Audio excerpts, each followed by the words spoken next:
Ladies and gentlemen, it's the Big Jiu-Jitsu Show, member of the Pod Bros Podcast Network. Don't forget to go to podbros.com and find yourself another podcast you want to listen to. And don't forget to check out our sponsors. Trap and Roll Soap Company. Use code BEEFSQUATCH, BEEFSQUATCH, to get some money off your order. As well as our other sponsors, Rolls Gear, which is some of the best clothing that you can get, as well as Tape Armor. And don't forget to like, review us, subscribe to us, and follow all of our stuff on bjjshow.com. I'm Rob, and Randy and I, we somehow have missed each other at training once again, but that's okay. We did talk a bit about the debacle at BJJ Worlds. I know we're a little late on that, but hey, you know, I think the BJJ Steroids Instagram is probably one of the greatest things to happen to the BJJ community in a while, and we were really interested in talk like what happened with it, as well as we talked a little bit about, you know, the implications on some drug use in the BJJ community. But I feel it's a really good episode. I hope you guys enjoyed it as well, and we hope you enjoyed this episode, and we'll talk to you guys soon. Ladies and gentlemen, it's the Big Jiu-Jitsu Show. I'm Rob. I'm Randy. And for the first time ever, I think I had to restart the intro to our episode. That's kind of embarrassing, man. Just straight up just went right into it and fucked it up. It's all good. So you just got done with training tonight, huh? I did, yeah. We went a little bit later than normal on Wednesday night. Got some extra rolls in, so it's hard to say no when people are looking for extra rolls. It's always hard to say no. It really is. I was there on Monday or last shit. What day of the week is it? Oh my god. Yeah, it was Monday. It was Monday because I couldn't make it. I was working. Okay, yeah, that's right. Dude, that's terrifying. I don't even know what day of the week it is. Yeah, so Monday, do that, and then yeah, it was a good time. I brought one of my my old students from the Army. He's staying out here for some work, and I was like, hey, let's go do some jiu-jitsu. Drove up there, and got to train a bit, man. It was a good time. And then this past Monday, I did it again. He wasn't able to go, but still had a great time. It's always good to get out there and roll. I know. You have to come up on a day where I can get there. Well, my shifts are going to change up a bit myself. So at the beginning of August, I actually think you and I will line up exactly almost for nice. For work. Yeah, it'll be good. But yeah, and then what is it? On a couple weeks from now, on the 24th, I'll drive down to the Outer Banks, see Charles Harriott, get a seminar from him, be in Nag's Head. And I haven't been to the Outer Banks since I was in, I don't know, 10th grade, 11th grade. I love the Outer Banks. I'm kind of jealous because that's one of my favorite places in North Carolina. So, dude, from what I remember, it was really awesome, and it's always been like, hey, let me go to the Outer Banks, and I pull up Google Maps. I'm like, yeah, it's fucking 4 hours away. I'm not doing that. Yeah, that's pretty much exactly. I've gone out there a couple times, and I've loved it when I go. But yeah, that drive, man. Oh yeah, and what made me mad too was well, not made me mad, but I was like, hey, I'll drive from Raleigh. Where's Raleigh? Oh, it's 3.5 hours. Oh, I'll drive from Fayetteville. What's that? 4. Like, how, man? I thought Fayetteville was closer somehow, but I got to drive up 95 and then get on the highway. Yeah. Yeah, but Outer Banks, it just has a unique feel to it. And you ever been to the Outer Banks Brewing Station in Kill Devil Hills? I have not. So if you go out there for that seminar, it's not far away. Nag's Head and Kill Devil aren't far apart. So you should hit up the Outer Banks Brewing Station. It's awesome. Yeah, I absolutely will. Because what was it? I'm probably going to get up, not early, but reasonably early, and drive out there in the class/seminars at 7:15. So I'm going to have quite a few hours to kill. So it'll be good. The other thing I'd like to do, I mean, I'm jealous of this seminar, and since I got to work, I probably won't be able to make it. But one thing I would like to do one of these times is we should head out to Wilmington and pop in and visit Brian Mingy at his studio. Yeah, I was actually thinking the same thing, man. Like, what was it? I went to Emerald Isle. That's about all the beach action I've gotten since I've gotten back. So Nags Head, definitely need to go see Wilmington. Definitely need to get thrown around by Brian. I agree. It's been too many years. Same. But yeah, so our podcast, we missed Worlds, man, but that's okay. That is okay. Yes, we did. I saw lots of posts on it, though. Oh yeah. In particular, I'm pretty sure a lot of people who listen to this podcast might be a little caught up on it. But there was one Instagram account. It was called BJJ Steroids. And yeah, what it was doing was it was pretty much originally it had a whole bunch of things like it would do those online like voting like, do you think this person has done steroids, yes or no? Or, like, so they throw up like a picture of Keenan, and like the majority would say no, or they'd throw up a picture of like somebody who's been caught in the past using steroids, and they'll be like, oh shit, yeah, they're fucking juiced. So the guy who owns the account went to Worlds and was taking pictures and kind of like doing like kind of shitty Photoshop, I guess, with Instagram. So he had pictures of Andre Galvao with needles hanging out of his arms and stuff, and Hulk with needles hanging out of his arms. And he kept posting them up, tagging Atos, tagging Andre Galvao, tagging everybody. And it got to the point where the Atos crew was like trying to find this guy. Wow. In the stands. And there's video. I don't know if it's still up or not, because the account got taken down, which is kind of unfortunate, but I kind of understand why. Of Andre and Hulk like going up to people and snatching their phone, or trying to like snatch their phones out of their hands and try to see if it's them.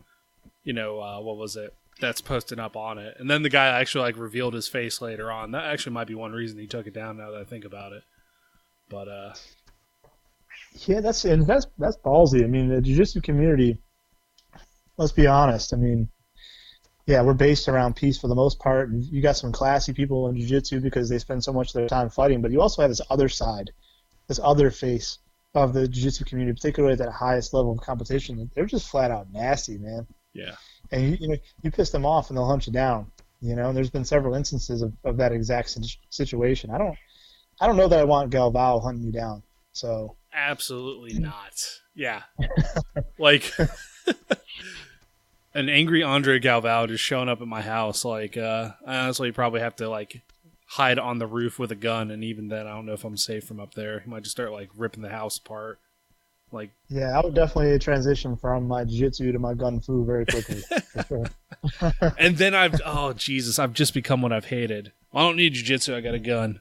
Nah, man, it's that is yeah, not... but you gotta know when you're licked though, and if Galvao is knocking on your door, it's Yeah, I'm now that guy, so I'm gonna go ahead and just turn all my shirts into cutoffs and wear trucker hats and sunglasses constantly, and yell at my wife in public, and probably open carry your firearm. Oh yeah, open carry my firearm, like in just the most fucking unrealistic way. Like, what was it, that dude with backwards with a revolver and a paddle holster? Yeah, like come on, man, fucking, we get it, Doc Holliday. Yeah, he was real cool in fucking Tombstone, but that was also kind of a dramatization of what actually happened out there. But walking around like Rick Grimes in Walking Dead. There you go. And the dude is British, which is like an even better kicker because he's legitimately British and does a really spot on, just southern, like heavy southern accent.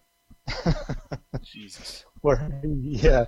No, I mean, but let's be honest though. On that same topic, I missed a lot of the Instagram stuff. I kind of just vaguely skimmed through Instagram. I'm not a big Instagram guy, but on the topic of jiu-jitsu and steroids, I mean, let's be real though. There's probably a lot of competitors at the upper echelon of the sport that are using. It's just like any other athletic event, I mean, it's an advantage. So it's kind of strange to me, and here's why it's kind of strange to me.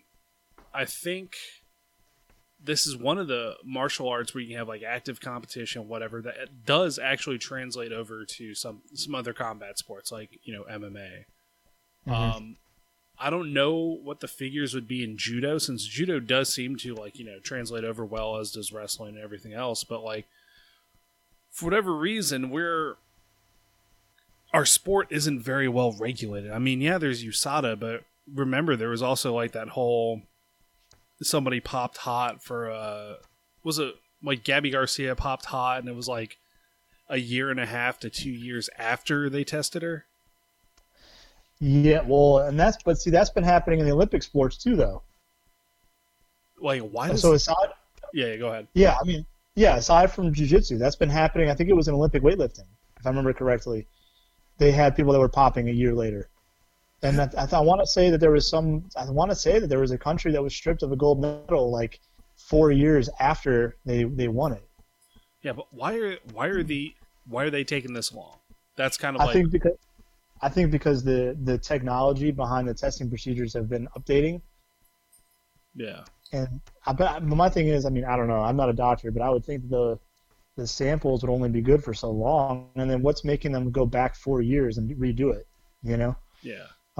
So I don't know. It's an interesting thing, but I mean, jiu-jitsu, you're right. It's not as regulated. It's not as mainstream of a sport as a lot of other ones. And I mean, yeah, there's people that cheat in the Olympics, but at least there's a governing body and a regulated testing process that goes into that. So judo, being an Olympic sport, probably gets scrutinized a little more than jiu-jitsu does. So you're going to have people at that top level that are going to find that little bit of an advantage and do it. Because, I mean, you know, let's be honest, steroids aren't a super drug like some people think they are. It's not like you just, you know, shoot up with it and turn into, you know, a beast. You still have to work your butt off. You still have to train. The technique still has to be there. It just helps you with recovery. You know, these guys are able to train twice as hard, twice as often as anybody else, you know? Yeah, no, you go ahead. Yeah, and imagine in jiu-jitsu, the advantage that gives you, because we know how important that time is. Yeah, and you only have like a finite amount of time in the adult division. I mean, like I said, it can be likened with like MMA or whatever, but you know, I don't know, dude, if I'm really, like, I get the recovery time, I get the working hard time, but you know, for what? I'm like MMA, man, like, you know, you're not going to run into me at the UFC. Like, right. We just pulled Rob off the street. You know, he's like, hey, I'll just try the fucking IBJJF world and see how it goes, and then get fucking stomped. Like, right. You know what I mean? Like, it's not like it's me. It's like you've got... Oh, let me take that back. It's not like you're not going to face that level of competition. Granted, right. You know, some of the competitions, you're going to have just a bunch of just killers in the bracket, but like, in the UFC, at least you got to kind of work your way up to fight for the gold, but then you've got, like, we'll say, like, Andre Galvao and, like, you know, a whole bunch of just fucking maniacs, and then, you know, Jim Bob, who, you know, he's a black belt, he's a hobbyist, and he's fucking good. He'll beat a lot of people, but, you know, then when you put him against some of these guys, he just gets shit on, you know? So, like, what's the point? Are these world titles giving you boatloads of cash? Are these world titles, you know, making your seminars? Like, I don't know, man. I feel like there's a cost outside of just winning the title. Like, yeah, there's time you give up, but in order to make some money, you have to, like, give up even more time on top of that. Like, I just feel like you could probably focus more. I get it. Yeah. And I get it, because, I mean, like, you look at the sport of boxing, for example, a professional boxer at the highest level, let's take Floyd Mayweather. He's making what, like $40 million for a fight? Yeah. You know, like, at that level, it makes sense when you're making $40 million for a fight. But when you're talking about a jiu-jitsu competition, even at the highest level, how much are they winning if they win the whole thing? At the best case. Aren't they paying money to compete? That's my thing. I would think so. I mean, I think in some of those competitions, they stand to make several $1,000s if they win the whole tournament. But is that worth shooting up some roids, you know? Yeah. So it is strange to me, and especially when you consider, like, look at the lighter weights that more than likely are probably not using steroids. Look at, like, you know, for example, Braga. I mean, now he's in the Masters division, but when he was competing as a regular competitor and won world champ how many times, I can guarantee you that Samuel Braga is not using steroids. You know what I mean? Yeah. He's got an unending gas tank. He's got phenomenal technique, and he's ridiculously quick. And that's how he's winning these matches, you know? I don't know. It seems strange to me, too, that somebody would want to use steroids in jiu-jitsu competition. It doesn't seem like the reward outweighs the risk. No, and So, I agree too, because like think about it. So you're flying up from Brazil, that's going to take a little bit of money. Shit, flying from anywhere takes a little bit of money, and that includes staying where, outside the pyramid. We stayed at a Motel 6, like a 5-minute drive from the pyramid. And granted, we definitely did save a little bit of cash. It was still like, this kind of sucks. Like we had 3 people in a room, it wasn't too bad, but good God, man. So, you pretty much are like really hoping that USADA doesn't go, hey man, we're going to test your blood real quick. And then, if it comes back, give us back the money and you're banned from competition for like a year. And then it pretty much. If you stayed at a Motel 6, or if any competitor stayed at a Motel 6, I'd be more expecting you guys to test positive for like cocaine or something. It's only meth. Steroids. It was only meth. Just meth, no big deal. Just no big meth. Deal. I mean, you walked out. Remember laying awake in bed, kind of like, oh shit, I got to compete tomorrow, and then like you just hear nothing but like sirens, like every 15 minutes, fucking cops just rolling by, fucking blue light. Do what? Did you happen to see John Jones running from the police? Did you happen to see that? No, I was hiding inside. I'm too much of a coward. Like, oh, what's going? Like, I've learned enough lessons in life not to be like, oh, I wonder what the cops are going after out there, and just stick my head out. You know that you are ridiculously talented as an athlete when you're John Bones Jones. You test positive for cocaine before a fight, and you still kick the guy's ass. I mean, that's some next level talent right there. John Jones is probably the best MMA fighter that we've ever seen.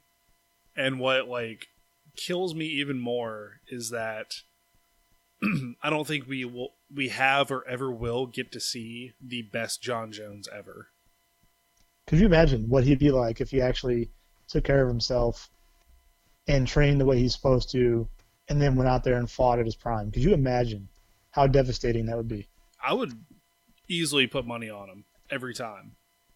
But here's my thing. So you talk about the best mixed martial artists.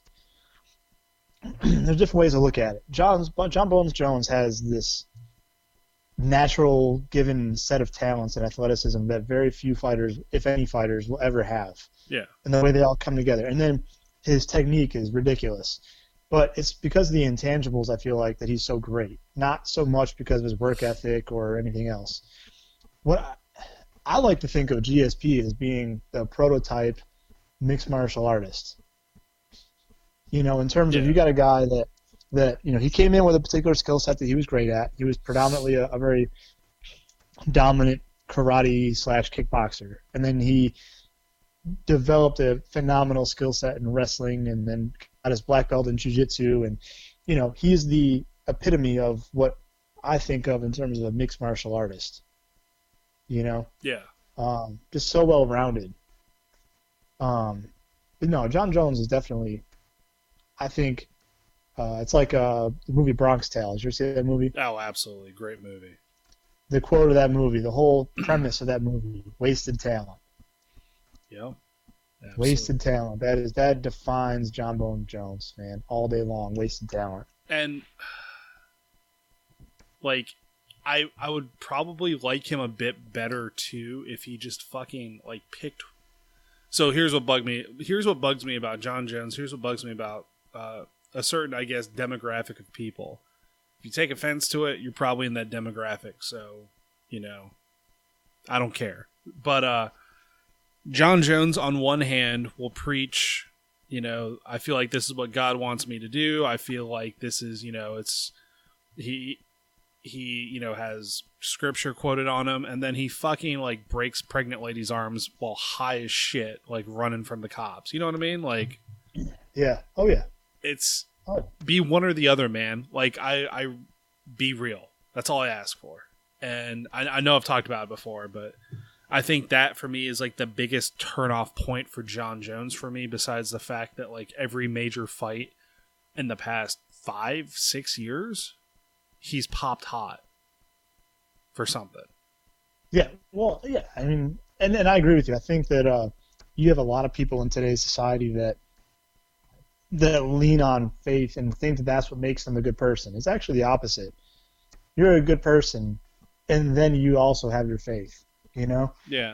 you can't hide behind some scripture tattoo or say that you're a Christian and then just by default that makes you a great person. You have to live by it too. You have to live by example. You know, Yeah. and I don't care what religion or philosophy you believe in. It doesn't matter to me. It's how you conduct yourself as a human being. And you're right. It's sad that John Jones, has this one side. And you see it with a lot of professional athletes these days. They present this particular image of being super classy, being a role model for society, for kids growing up, but then they act a completely separate way. And I think that translates back to what we were originally talking about with jiu-jitsu and steroids, right? Yeah. You are setting the example for people coming up in the future of this sport and of this art. So this jiu-jitsu prides itself in being based on superior technique, the smaller guy being able to survive and potentially beat the bigger guy. This whole anti-bullying movement. That's what jiu-jitsu is about. And you've got these guys that are at the highest level of the sport, which brings back the whole argument of is the competition side really hurting jiu-jitsu? Because you have a lot of gyms that are losing sight of what the art was initially about. Yeah. And it's sad, I mean, it was, I wish I would have seen the Instagram post because it sounds like it was freaking hilarious. Oh, dude, they're amazing. Probably the most entertaining thing to happen to jiu-jitsu in the past year, I feel. And what does it say about Atos and Galvao and everybody that was getting defensive about it to the point where they're stripping away phones from people or attempting to hide it? What does that say about the likelihood of it being true? Yeah, you just make it look even worse. Like they say, the guiltiest dog barks the loudest, usually. That doesn't mean that, I highly doubt Galvao's listening to our podcast, but if he is, it doesn't mean I want him knocking on my door. I don't want that. For the love of all that's holy, don't come to my house. I will wet myself and I will hide on the roof. Probably still too scared to successfully function a rifle as Andre Galvao just screaming his head off. Yeah, I wouldn't know what to do.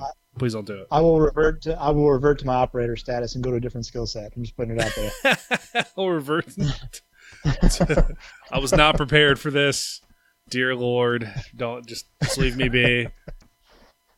But I think that I wish I would have seen that because I probably would have got a kick out of it. I joined. There was I followed somebody with the tag of BJJ steroids but it says around there that he's a friend of the person that was initially doing it. There were a couple of little images that were kind of funny, but I clearly missed out on the prime of it. Oh, dude. It was it was one of those blink and you miss it type moments, man. And a lot of people, they went something, I think one of the last things he posted, he had something like 2,000 followers at the beginning of the day and had something like 16,000 followers at the end. Holy crap. I was like, that, like you said, that's pretty telling on the demographics and kind of I guess maybe the viewpoints of the jiu-jitsu community, whether it's people looking to find this guy or it's people are like, this dude's finally got the balls to actually,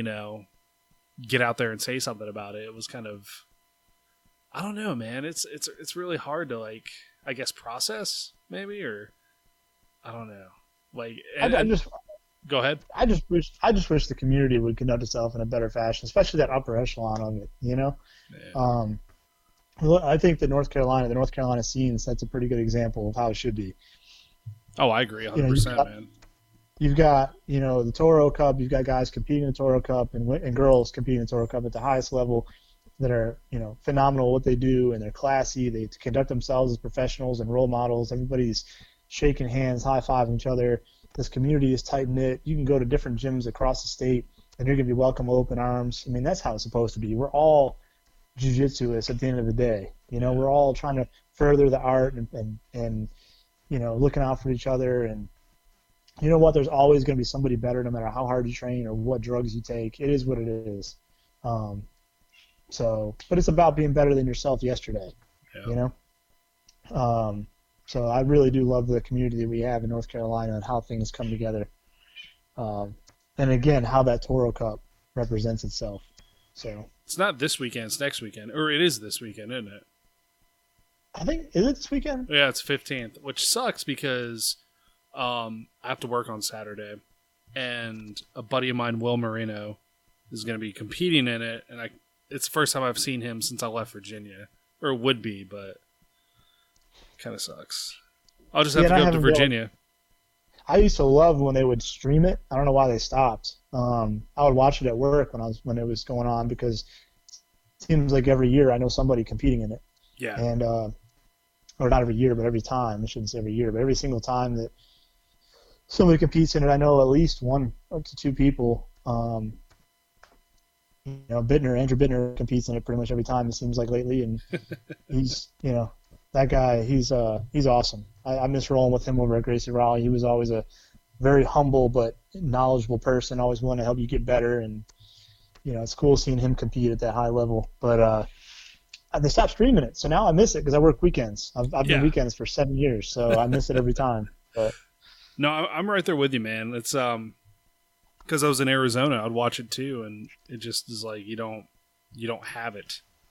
Like maybe we need some, but like you said, you work, I work. It sucks. I guess you get to see the matches after. They'll eventually post a bunch of them on their YouTube account, but then you know the result already. It kind of sucks. Yeah, and that's the thing. Like I like being able to cheer out loud at the time, and then just kind of like, like I hope you hear me, man. But let's see who's fighting. I actually pulled up. Let's see who we got. Cody Malteus. What else do I know that's going to be there? Vernon Kirk, former guest of the show. Saida Durkee, also former guest of the show. We should actually get Bittner on the show. I'd love to. Dude, let's fucking do it, man. Let's fucking do it. That's the cool thing. We can do that because we're both local now. Yeah, Andrew Bittner's fighting Johnny Buck. So nice. That'll be good. Samantha Seff from. Yep. Know her. Of course. Yep. Who else do we got on here? The Wolf Queen. Yep. Yeah, dude. It's fucking 39 matches. Come on, man. Where else are you gonna get that? You have to stream. Hey, yo, Boomer, you have to stream this shit. 100%. I'll put it up on the big screen at work, and everybody will fucking make snarky comments, but I don't give a shit because I'll just be like, all right, line up. Let's do it. Let's see who the tough guy is. If I didn't work weekends, it'd be cool to go over there and do like a fight companion thing, That actually, oh, shit. I could take off one of these times. They posted enough in advance. We could actually make that happen one of these times. Let's talk to him, man, because that's been like my ultimate goal is to do a fight companion. I've got the gear, man, but now we got to pitch it to Boomer so he doesn't think we're a bunch of just fucking raving lunatics. Well, that is kind of true, though. Let's be honest. Special guest commentator Trevor Hayes. Yeah, well, then we'll definitely be a bunch of raving lunatics. Yeah, dude, I'm down for it. I am so down for it. I'm bringing alcohol. I think we can get away with that. Yeah, I'll bring a hip flask. But now, Boomer knows our secret plan. Shit. Yeah, that's right. I totally will not, nor will I do any cocaine in the parking lot before. No, it will be purely just water. Water? And maybe some pre-workout? A little bit hazy water. I don't know what that's about, but it's definitely water. All right, damn it. Let's fucking pitch it to Boomer. Shit.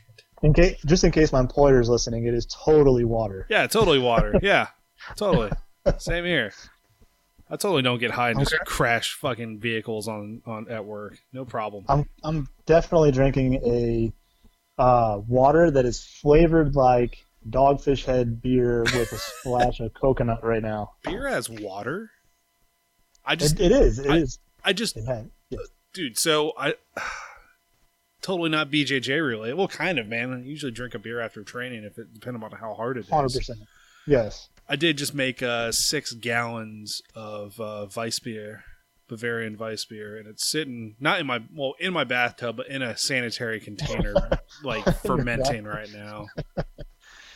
Well, you and I off air need to have a discussion about something, a project that a buddy and I are discussing, putting into works. Secret. We would like you to be a part of. So shit! Fuck, I don't know. All right, yeah, I think we can do that. but no, I want to try some of this beer you brewed. I want to try some. I still have a bottle. Actually, I got a few bottles of the lager that I did. It's an American lager. It's came out similar to Yingling. Had a good old boy try it out, and he's like, "Yeah, that's pretty good." I was like, "All right, that's we're good then. Like, it's fucking all right beer." First batch is not shit. So, but then he paid me back in kind with moonshine. So nice. Moonshine is always delicious. I remember my first exposure to moonshine when I was a cop in Virginia. Oh. At a Christmas party. Ooh. I had never had it before, and it was I want to say it was apple cinnamon flavored. There were like cinnamon sticks in the mason jar. Oh wow. Yeah, that's similar to like apple pie moonshine. Yeah, there you go. Okay. Yeah.